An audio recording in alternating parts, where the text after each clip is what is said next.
तिघजण ते रूममध्ये होते।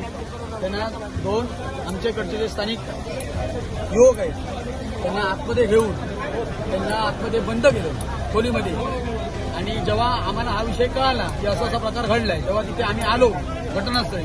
आमचे माजी उपसरपंच सागर रणसी किंवा मी स्वतः आम्ही तिथे आलो आणि आम्ही 1 तास तरी दरवाजा उघडण्याचा खूप प्रयत्न केला, परंतु त्यांनी दरवाजा उघडला नाही। जेव्हा आमच्या गुढीपूरमधले सगळे नागरिक तिथे जमले तेव्हा त्यांनी तो दरवाजा उघडला। दरवाजा म्हणजे चिराने दरवाजा अक्षरशः फोडून तो दरवाजा उघडण्यात आला। जेव्हा आमचा एक युवक त्या खोलीमध्ये आतमध्ये घुसला तेव्हा ते आतमधले जे परप्रांतीय कोण होते युवक त्यांनी खोऱ्याने त्याच्या डोक्यावर हल्ला केलेला आहे आणि पूर्णपणे ते बेशुद्ध असून तो हॉस्पिटलमध्ये आता सिरियस आहे।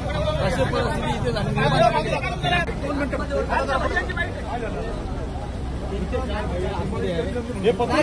हल्ला केलेला आहे स्थानिक युवकावर खोऱ्याने हल्ला केलेला आहे। इचलकरंजी फोरस हॉस्पिटलमध्ये तो सिरियस आता सध्या आहे आणि पोलीस अजून आम्ही पोलिसांना सहकार्य पूर्णपणे केलेलं आहे, पण अजून पण पोलीस त्यांना त्या रूममधून बाहेर घेऊन येत नाही।